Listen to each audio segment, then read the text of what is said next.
La historia que vamos a contarles habla, entre otros, de un niño bien que cometió excesos en León y de un padre que tuvo que cubrir los gastos. Les advertimos, eso sí, que hay que viajar en el tiempo, concretamente al siglo XVI.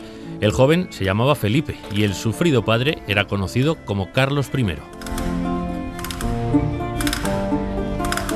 Es una carta que el conde Luna dirige a Carlos I pidiéndole que le devuelva los gastos que su hijo, que es Felipe, el próximo rey, el príncipe, le genera en una jornada de estancia en León, que son unos gastos considerables, porque de otra manera el conde no hubiera pedido al rey que le devolviera los dineros. Y es una carta en la que les pone los gastos que Felipe II ha tenido en su jornada en León y le pide que se los devuelva. Y entonces el rey le concede durante un tiempo una serie de impuestos, el cobro de unos impuestos para hasta llegar a la cantidad que el príncipe gastó ese día.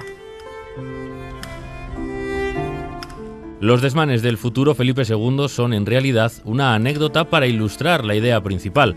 Todo lo que vivimos ha ocurrido antes. Y ver que es lo mismo y que la historia se repite. Y cuando a veces ahora se comentan cosas que son de una actualidad, te pones a mirar los documentos y son cosas que ya sucedieron en algún momento. Correrías de reyes, ciclos económicos o polémicas tributarias. El cupo vasco, aprobado recientemente por el gobierno, ha puesto en pie de guerra a la mayoría de partidos de la oposición y a las comunidades autónomas. Más allá del debate sobre el reparto equitativo o los territorios de primera y de segunda, lo que debemos saber es que estas decisiones no son nuevas. Portilla de la Reina, por ejemplo, estuvo exenta de pagar impuestos porque así lo concedió Carlos I. Un privilegio precioso de Portilla de la Reina, que está hecho en pergamino, que tiene su sello de plomo, en el que el rey pues cede una serie de impuestos, porque bueno, Portilla es una zona de montaña complicada de acceso y de vida difícil, y le cede los impuestos reales. Un pequeño rincón de la provincia estaba en los pensamientos del rey emperador. Al fin y al cabo, los impuestos siempre han dado mucho que hablar, de ahí que copen gran parte del archivo documental de la provincia y nos den material para reflexionar, por ejemplo, sobre las a veces cuestionadas juntas vecinales.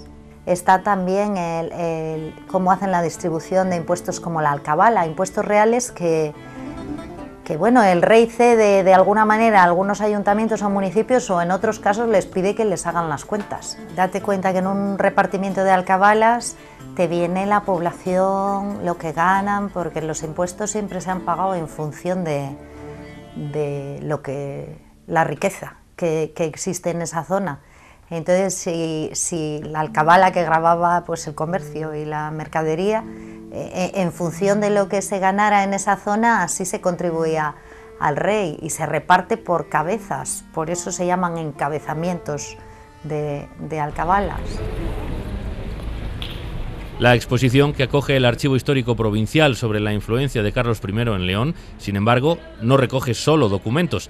El Museo de León ha cedido piezas y objetos de la época para vestir de costumbres, rutinas o vida cotidiana lo que la historia con mayúsculas nos cuenta. No es solo una exposición de documentos, sino que también es una exposición en la que aparecen piezas del museo. Es una exposición que hemos hecho en colaboración con el Museo de León, que ha tenido a bien buscar una serie de piezas que encajaban perfectamente con los documentos que habíamos seleccionado.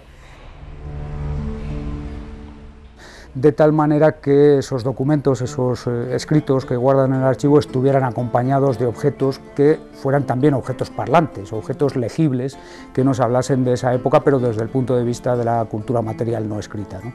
Y ese ha sido un poco el planteamiento de la exposición. Hay una espada noble, está el escudo del Palacio del Conde Luna, que no se ha expuesto nunca, está un naipe de la época del reinado de Carlos I, que estaba entre las pruebas de documentación notarial, pero en el ámbito judicial son naipes marcados que se utilizaban como prueba en los pleitos.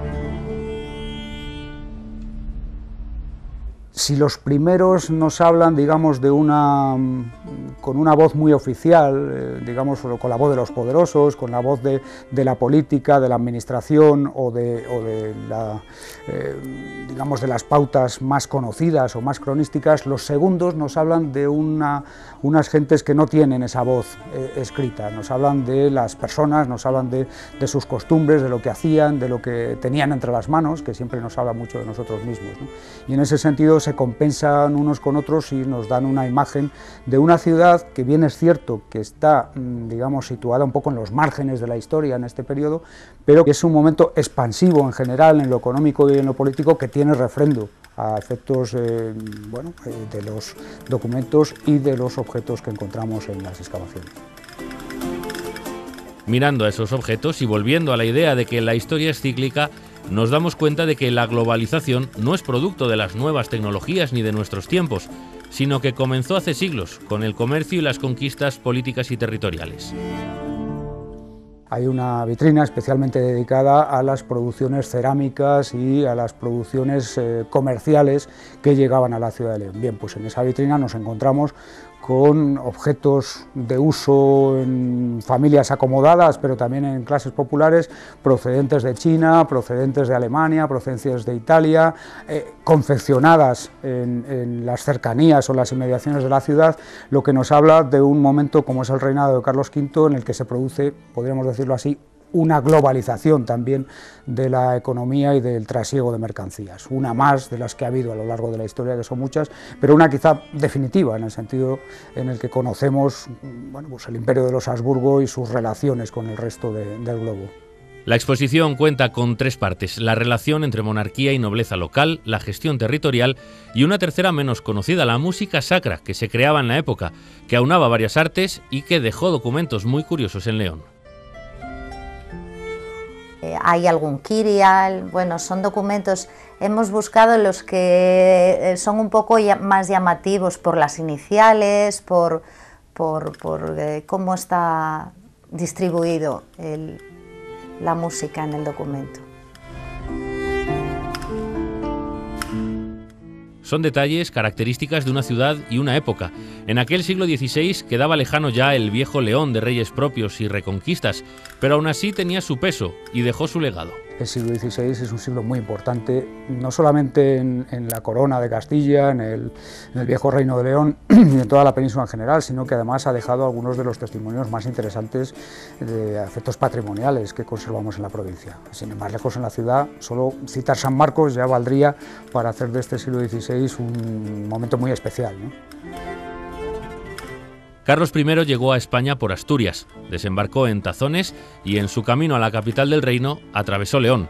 Su influjo directo no fue mucho más allá, pero su huella como monarca está impresa en multitud de documentos. Como nos empeñamos en olvidar la historia, nos condenamos a repetirla o a no aprender o a saber menos de nosotros mismos. Bienvenidas las oportunidades que nos permitan enmendarnos.